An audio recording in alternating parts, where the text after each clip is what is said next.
urukundo rwanjye wowe nkunda nkubuze nabura byose my love nzagukunda iteka mine.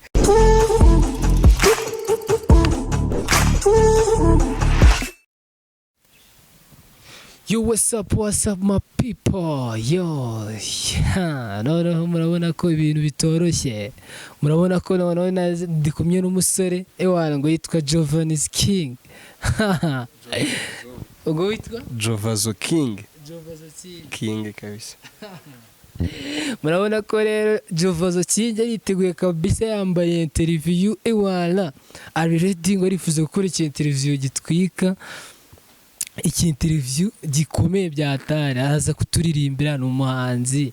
So turaganira ukuntu yagiye mu buhanzi, bigeze he, afite indirimbo zingahe n'ibintu nk'ibyo ngibyo. So Jovazzo bimeze bite? Ni fresh umusaza, ibintu ni amahoro kore kabisa. Ewana ndakomeye, so ubona se ndashima. OG Sunday ready kabisa umunsi. Ewana I'm ready kabisa. Niba uri ready nanjye ndi ready kabisa. Jovazzo King. Ni Jovazzo kese ko rikunda amazina y'abanyamazina ko munzi ko mbizi rikabacanga bibi. Utsaga indirimbo rayizi ntago uzi izina ry'umuhungu bimeze bite. Ni Jovazzo King. Twatunwirirwa uririmba ruzamenye karo twanjye. Jovazzo duha akaririmbo buryo bwo kwibwira abafana kabisa kugira ngo bakumenye n'abantu bibwire nawe ariko batwikire. Burara akantu maze iminsi ndi kwandika gasa n'aga freestyle washaka ntiyagakorera icyo bitwaye saka kabiri ko ndi kugakunda. Nguko yaje mukeneye ariko yihuta bitewe n'ibyari kubona mfite. Hashize iminsi mike abona bitangiye kuyoyoka, yerekeza iyo yavuye asubirayo, ni ku iseta yarari niho namukuye, yasubiyeyo kugira ngo arebe ko haza undi hayi. Utwo nari mfite yaraje ndadutanga, amaze kubona turi gushira nsigaho yansanze. Sinigeze nicuza gusa narababaye, ariko ubu biri kugenda bimvamo, ahari ndabizi nawe ari kwicuza. Burya mu buzima nshuti wowe wumva uzirinde, ukuvuga si javesi ibihe byawe byo rwose.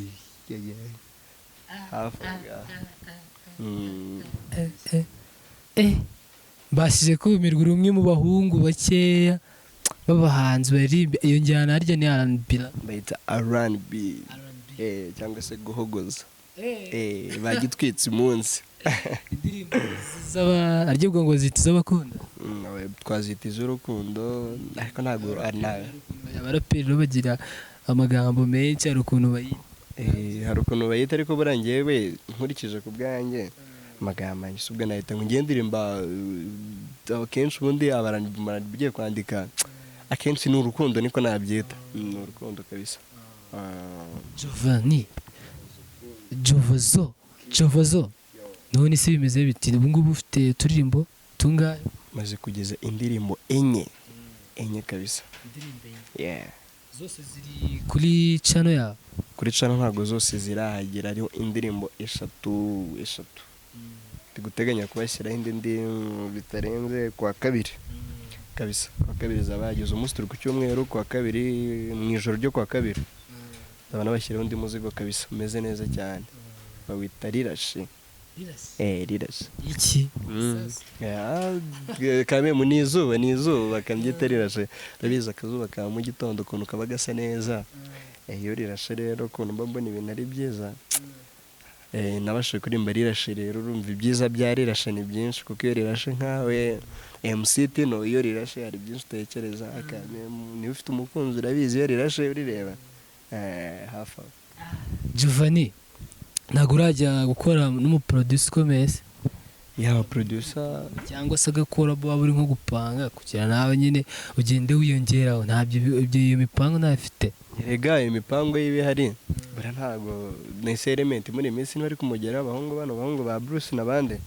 Nanjye projet mba nzifite, umufungo wabonetse nanyaruka. ariko mu gihe nta gafungo ku rwego rwawe kwisimbukuruza ntabwo nzajya kwa element ifite 40,000. Oya ntabwo nta ndirimbo y'10,000 burya turavunika, nta ndirimbo y'10,000 ibaho, nta ikibaho, nta nubwo ahubwo se buriya yigeze ibaho indirimbo y'10,000 yabaye ntabwo mbizi ngewe, ariko nzi ko nko mu 2014 indirimbo yakorwaga ngaha ni kera cyane. Icyo gihe rero burya nakundaga umuziki, numva nkunda kuririmba, nakwandika nkagira nti ariko ntabwo najyaga nita indirimbo ikorwa ngahe, kuko ntabwo nabaga ndabishyira mu buryo mvuge nti ngiye gutangira industry ya muzika. Indirimbo y'10,000 kabisa ndakeka kuri ubu ntayo. hano se hano ni Gicumbi n'indi mufitanye indirimbo ntabwo urakorana collabo n'abahanzi baho? Hari umuraperi dufitanye indirimbo witwa Remind n'undi muhungu bita K1 dufitanye indirimbo yitwa Kuki wagiye, hafi aho irahari, ni collabo imwe n'umunyagicumbi n'abanyagicumbi babiri. Ubundi iyo wateguye ikintu ukagikora udahubutse ntabwo cyabura gutwika. Biraryoshye kabisa.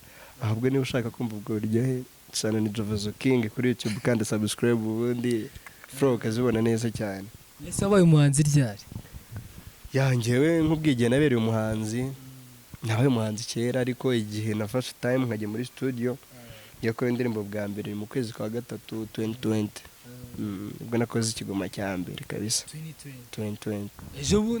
Ejo bundi kabisa muri covid yaje nanjye naje burya twahuriyemo. Ubaye umuhanzi kuva kera si wajya kubyiyumvamo?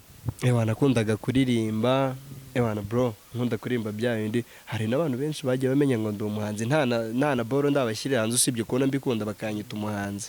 Ariko mbonye uburyo hari igihe ureba abantu bato, hari ukuntu nyine ubwo umuntu agiye kwita ikintu wamweretse amarenga ukuntu urajya kuririmba ukaba muri nk'ahantu muri sosiyete y'abantu bize nk'abahungu kera muri ya myaka yacu, ukabona mwabuze ikiganiro nta story, ukabuteyemo ukabakubita imirongo bakakubita cya kibazo cy'amafaranga bikanga, ariko byaciyemo bitari cyane turakora. kuririmba ubona bihagaze gute? ubona ari ibintu umuntu yakora akabona uduceri duke kubona kuririmba byawe, cyangwa no kubikora kugira ngo ubikunze?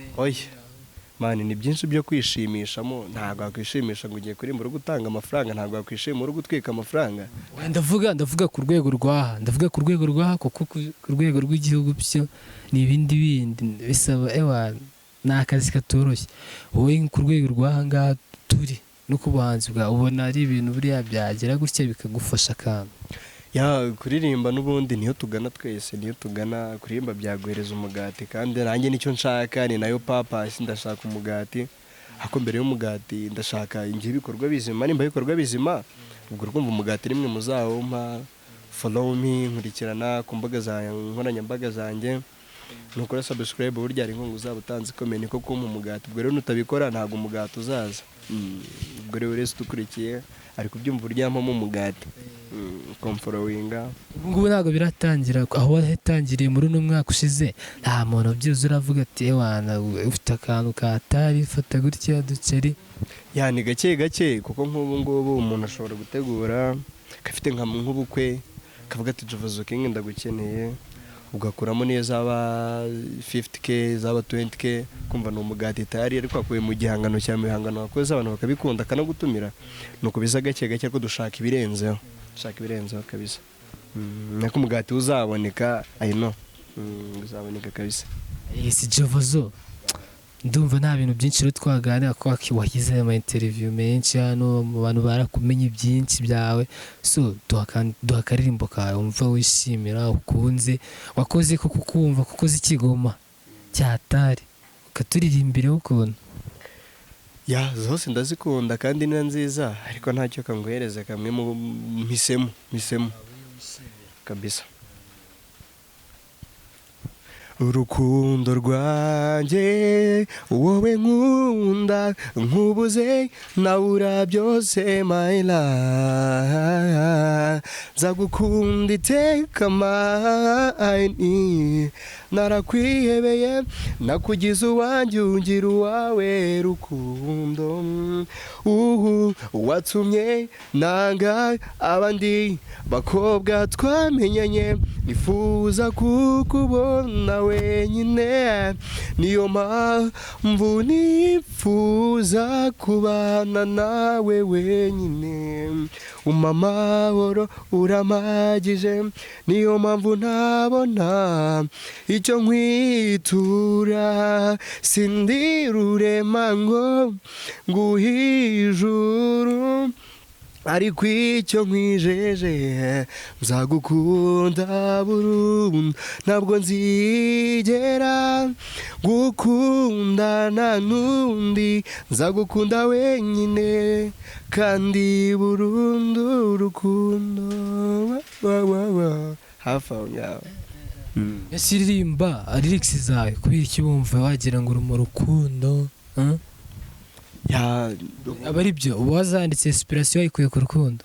oya bundi yavuze nk'impano ikurimo ubwo ibikurimo kuba narakoze ikimbo si uko nari mu rukundo, ahubwo wumvishe ino story y'indirimbo neza ukayumva neza, ni nko gushimira, ni nko kubwira umwari, nko gusezeranya, so ushobora kubikora ukabyitirira akantu kugira ngo bize kuryoha cyane, ariko si uko ari true story kuri njyewe, si uko ari true story.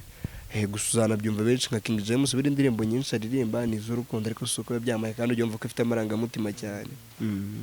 Kure tuba twateguye mu gutegura. So dusoza rero gira ikintu ubwira abakunzi bawe n'abandi bantu, sibyo? Gira ikintu babwira, ariko ushingiye wenda urabona nka, ariko ntabwo ibyo birenze, we gira ikintu wababwira ku buryo ki babafasha, nimba ari izo nkunga, nimba ari iki nazo muzikeneye, uzinabivuge nta birenze. Hari igihe umuntu yishimira agahangano kawe akagufasha. Wakenera ariyo nkunga ntabwo twayanga, burya ntawanga ijana mu rindi, niko umunyarwanda ajya avuga. Bunda hari ndi Gicumbi, ndi hano Ibyumba, abantu wankenera kubaza Jovazzo King aherereye he, cyangwa se Jovazzo King kabisaba. Imbuga nkoranyambaga zirahari, Facebook ndabizi niyo buri wese uwishoboye n'utishoboye ni Jovazzo King. Nyandikira hariya gatanu ku kandi ndakubona ndagusubiza, kandi ikindi kintu nasaba umuntu wese unkurikiye cyangwa se umufana wanjye, niko nabyita kuko abafana bo barahari ntabwo mbishidikanyaho, search Jovazzo King kuri YouTube, kuri subscribe, niba aricyo ushaka kumbwira andika muri comment, ndabibona cyane, like n'amashare menshi kugihangano kugira mu buryo bwo gusapotinga. Ni iki kintu nabasha kubwira abafana, kandi thank you so much. Yes, reka dusoze rero nkubwira ngo wowe uri kureba ikiganiro, ewana thanks kabisa, wakoze, dukunda uburyo nyine ukunda kutureba, so kora subscribe cyangwa se share na comment bikenewe. Keep it up my people.